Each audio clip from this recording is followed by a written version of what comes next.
Christmas. Merry Christmas. Merry Christmas. दुनिया का सबसे बड़ा फेस्टिवल।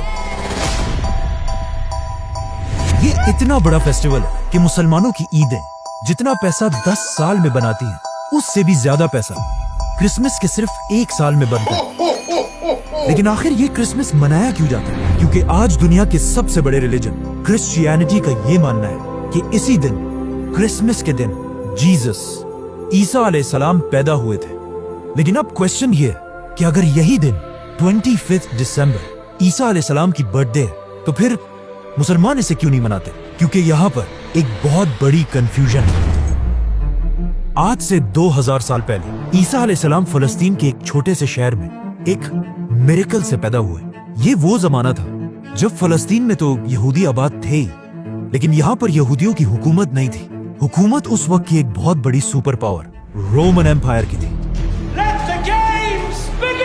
जब रोमन एम्पायर अपनी ताकत की पीक पर थी और यहाँ के बादशाह का नाम था सीजर ऑगस्टस, जो रोमन एम्पायर का सबसे ताकतवर बादशाह था। और इसके नाम को, ऑगस्टस को, आज हम सब बहुत अच्छी तरह जानते हैं, क्योंकि इसी ऑगस्टस के नाम पर साल के एक महीने का नाम भी रखा गया।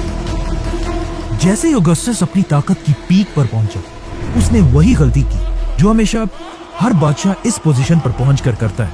ऑगस्टस अपने आप को एक आम इंसान की बजाय एक खुदा, गॉड कहलवाने लगा और पूरे रोमन एम्पायर में लोगों से अपनी इबादत करवाने के लिए अपने नाम के टेम्पल्स बनवाए। अगर हिस्ट्री को देखा जाए, जब भी कोई शख्स इस लेवल की ताकत तक पहुंचता है, तो अल्लाह उसके गुरूर को तोड़ने के लिए बिल्कुल मूसा अलैहिस्सलाम की तरह एक माइटी प्रॉफिट भेजता है।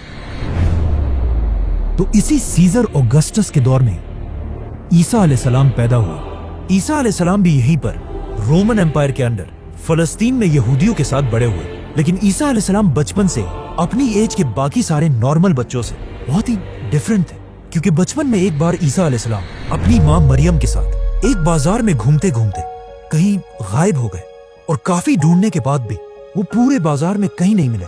तो आखिर उनकी माँ उन्हें ढूंढते ढूंढते यहूदियों के एक टेम्पल की तरफ गई, जहां पर उन्होंने देखा कि यंग ईसा अलैहिस्सलाम उस वक्त के बड़े यहूदी उलमा के साथ डिबेट कर रहे थे। और उनके क्वेश्चंस को सुनकर यहूदी स्कॉलर्स के चेहरे बिल्कुल गुस्से से भरे हुए थे, क्योंकि उनके सामने ऐसे क्वेश्चंस करने की अब तक किसी में जुर्रत नहीं थी।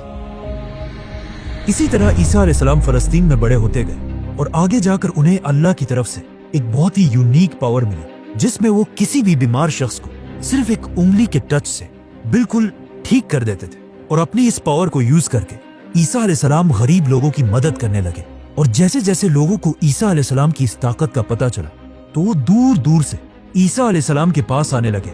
और इसी तरह आहिस्ता आहिस्ता ईसा अलैहिस्सलाम की पॉपुलैरिटी पूरे फलस्तीन में फैलने लगी।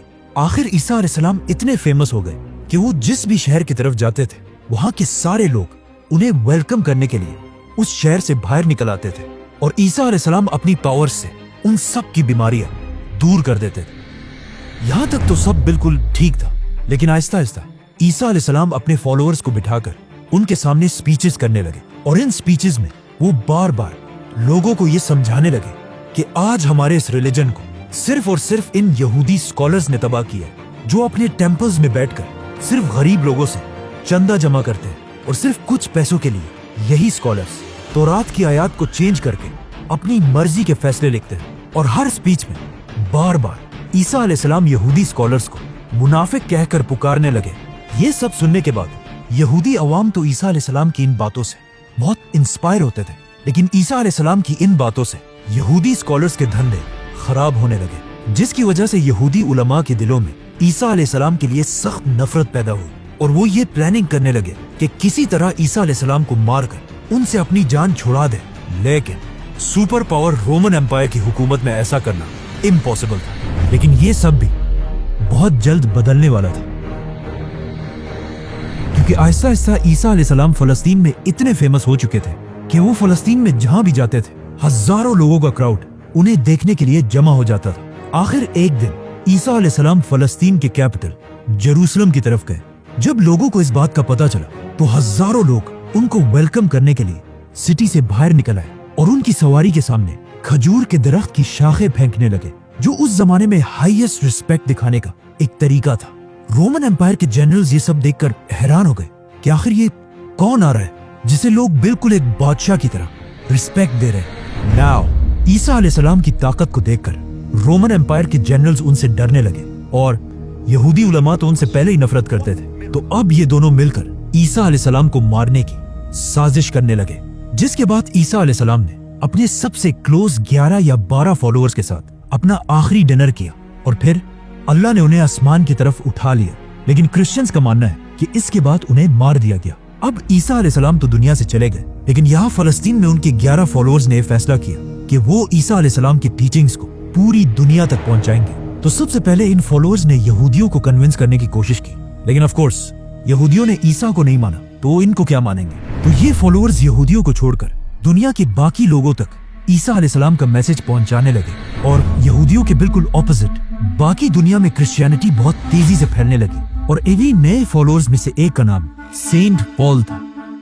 आज की दुनिया की क्रिश्चियनिटी में सेंट पॉल का सबसे बड़ा रोल है, क्योंकि पॉल से पहले लोग ईसा अलैहिस्सलाम को सिर्फ एक पैगंबर और अल्लाह का बंदा समझते थे, लेकिन पॉल ने पहली बार दुनिया में एक कॉन्सेप्ट लाया कि ईसा अलैहिस्सलाम कोई आम इंसान नहीं बल्कि अल्लाह के बेटे और खुद भी एक खुदा थे। आज पूरी दुनिया के क्रिश्चियंस ईसा अलैहिस्सलाम को खुदा मानते हैं और इस सब की शुरुआत इसी पॉल से हुई थी। हालांकि पॉल अपनी पूरी जिंदगी में ईसा अलैहिस्सलाम से कभी मिला ही नहीं था। पॉल और उसके फॉलोअर्स की वजह से Aahista Aahista Christianity Roman empire में फैलती गई, लेकिन यहाँ पर मसला ये था कि रोमन एम्पायर का रिलीजन क्रिश्चियनिटी के बिल्कुल ऑपोजिट था और वो उस जमाने में जुपिटर की इबादत किया करते थे। तो रोमन एम्पायर की इस अवाम को इम्प्रेस करने के लिए उस जमाने के क्रिश्चियंस ने अपने रिलीजन में कुछ चेंजेस किए। नंबर 1, उन्होंने ईसा अलैहिस्सलाम के नाम को चेंज करके एक कॉमन रोमन नाम रखा जो आज इंग्लिश में जीसस बन चुका है। नंबर 2, रोमन एम्पायर के लोग ज्यादातर यूरोपियंस थे, मतलब बिल्कुल गोरे थे, और ईसा अलैहिस्सलाम फलस्तीन के होने की वजह से थोड़े ब्राउनिश थे और उस जमाने के व्हाइट लोग अपने आप को बाकियों से बहुत ऊपर समझते थे। तो अब इन्हें इम्प्रेस करने के लिए उस जमाने के क्रिश्चियंस ने जीसस की पेंटिंग्स बनाना शुरू की, जिसमें जीसस को बिल्कुल यूरोपियंस की तरह व्हाइट दिखाया गया। मतलब ये दुनिया में आज जीसस की सबसे पुरानी पेंटिंग है। जीसस की यही पेंटिंग्स आज दुनिया की सबसे फेमस पेंटिंग्स हैं, क्योंकि आज से कुछ ही साल पहले जीसस की ही एक पेंटिंग दुनिया में सबसे महंगी बेची गई। $450 मिलियन में, और जिसे खरीदा किसने? Mohammed bin Salman is the actual buyer of a Leonardo for a record-breaking $450 million at the Let's come back to the story. Christianity में इन चेंजेस की वजह से Aahista Aahista Christianity Roman empire में बहुत तेजी से फैलने लगी और क्रिश्चियंस इतने बढ़ गए कि रोमन एम्पायर के बादशाहों ने सोचा कि अगर क्रिश्चियंस ऐसे ही बढ़ते गए तो ये तो हमारे रिलीजन जुपिटर के रिलीजन को बिल्कुल खत्म कर देंगे। तो आखिर रोमन एम्पायर के बादशाह ने फैसला किया कि अब क्रिश्चियनिटी को फैलने से रोकने के लिए हमें सारे क्रिश्चियंस को मारना होगा, जिसके बाद रोमन एम्पायर ने क्रिश्चियंस पर ऐसा जुल्म किया कि इस जुल्म को कुरान में भी डिस्क्राइब किया गया है कि जब रोमन एम्पायर के बादशाह के जुल्म से कुछ यंग लड़के भागकर एक गार केव में छुप गए और वहीं पर अगले 300 साल तक सोते रहे, जिन्हें असहाबे काफ कहा जाता है। रोमन एम्पायर के इस सारे जुल्म के बाद भी क्रिश्चियंस अपने रिलीजन से पीछे नहीं हटे, बल्कि इन सारे जुल्मों से क्रिश्चियनिटी और भी तेजी से फैलने लगी और दुनिया के हर कोने तक पहुंचने लगी, यहाँ तक कि ये रिलीजन पहली बार इंडिया तक भी पहुंचा। आखिर ईसा अलैहिस्सलाम के 300 साल बाद क्रिश्चियनिटी इतनी पावरफुल हो गई कि रोमन एम्पायर के एक बादशाह कॉन्स्टेंटीन द ग्रेट ने अपने रिलीजन को छोड़कर क्रिश्चियनिटी में कन्वर्ट हो गए।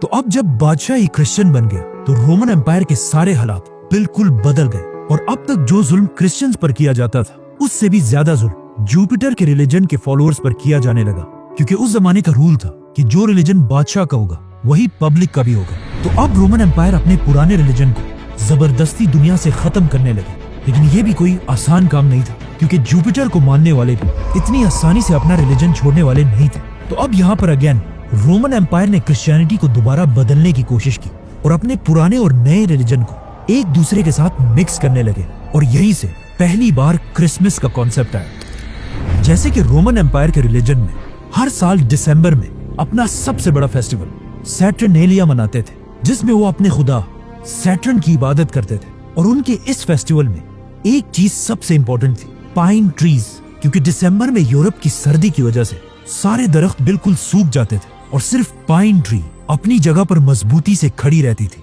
जिसे वो एक बहुत ही होली चीज समझते थे, और हर फेस्टिवल में इसी दरख्त के एक शाख को अपने घर में लाकर सजाते थे। तो अब रोमन एम्पायर ने अपनी पूरी सल्तनत को एक रिलीजन में जमा करने के लिए अपने पुराने रिलीजन से फेस्टिवल्स उठाए और अपने नए रिलीजन से जीसस क्राइस्ट और इन दोनों को मिला दिया और कहा कि जीसस क्राइस्ट दिसंबर के महीने के आखिर में पैदा हुए थे, और सारे क्रिश्चियंस को हुक्म दिया कि इस दिन को 25 दिसंबर को बिल्कुल पुराने रिलीजन की तरह जीसस क्राइस्ट की बर्थडे मानकर सेलिब्रेट किया जाए। और इसी तरह इन दोनों रिलीजन्स को मर्ज करने के बाद अब पूरी रोमन एम्पायर क्रिश्चियनिटी में कन्वर्ट हो गई। लेकिन आज दुनिया का कोई मुसलमान भी इस दिन को सही नहीं मानता, और कुरान में भी ईसा अलैहिस्सलाम की पैदाइश की स्टोरी बिल्कुल ऑपोजिट है, क्योंकि कुरान में है कि जब ईसा अलैहिस्सलाम पैदा हो रहे थे तो उनकी माँ मरियम के पास सिर्फ एक खजूर का दरख्त था, जिस पर उन्हें हुक्म दिया गया कि घबराओ मत और इस खजूर के दरख्त को हिलाओ ताकि इससे तुम्हारे लिए ताजा खजूर गिर सके और तुम्हें ताकत मिले। खजूर का दरख्त। अब मसला ये है कि दरख्त पर खजूर तभी बनते हैं जब सख्त गर्मी का मौसम हो, which means according to Quran ईसा अलैहिस्सलाम की पैदाइश जरूर गर्मी के महीनों में हुई होगी, और दिसंबर का तो कोई सवाल ही पैदा नहीं होता। और ये सिर्फ कुरान में ही नहीं बल्कि क्रिश्चियंस भी ये मानते हैं कि उन्हें ईसा अलैहिस्सलाम की पैदाइश के सही दिन का पता नहीं है। जो भी हो, अब पूरी रोमन एम्पायर क्रिश्चियनिटी में कन्वर्ट हो चुकी थी, और जैसे ही रोमन एम्पायर के लोग क्रिश्चियंस बने, ये वही टाइम था जब अल्लाह ने असहाबे काफ को अपनी लंबी नींद से उठाया और उन्होंने उठकर एक दूसरे से पूछा कि हम ज्यादा से ज्यादा कितने वक्त तक सोए होंगे। तो उनमें से एक ने कहा कि 1 या आधा दिन। लेकिन जब वो बाहर निकले उन्हें पता चला कि यहाँ तो सब कुछ बिल्कुल बदल चुका है। इसके बाद क्रिश्चियनिटी दुनिया का सबसे बड़ा रिलीजन बना, और आने वाले वक्तों में Roman empire, British empire, Spanish empire की वजह से आज तक क्रिश्चियनिटी दुनिया का सबसे बड़ा रिलीजन है। और क्रिसमस दुनिया का सबसे बड़ा फेस्टिवल, जिसमें हर साल पूरी दुनिया से लोग $1 ट्रिलियन से भी ज्यादा पैसा खर्च करते हैं, जो हर साल के ईद से 10 गुना ज्यादा पैसा है। लेकिन ये हमेशा से ऐसा नहीं था। क्रिसमस पहले के जमाने में सिर्फ एक छोटा सा फेस्टिवल था जिसमें लोग चर्च में जमा होकर अल्लाह और ईसा अलैहिस्सलाम को याद किया करते थे।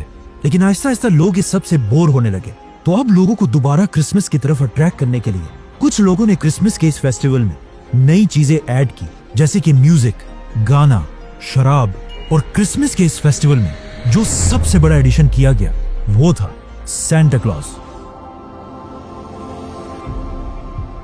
जो पुराने जमाने में एक real Christian scholar saint Nicholas थे, जो अपनी जेनरोसिटी की वजह से पूरे क्रिश्चियंस में मशहूर थे।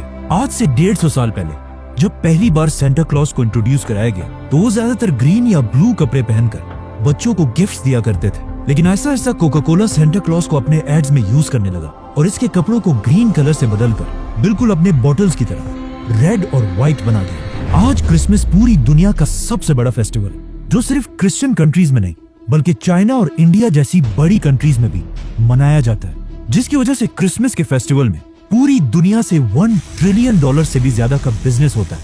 और ये $1 ट्रिलियन इतना ज्यादा पैसा है कि अगर मुसलमानों की 10 साल की ईदों को भी मिला दिया जाए तब भी वो 1 साल के क्रिसमस से कम बनते हैं।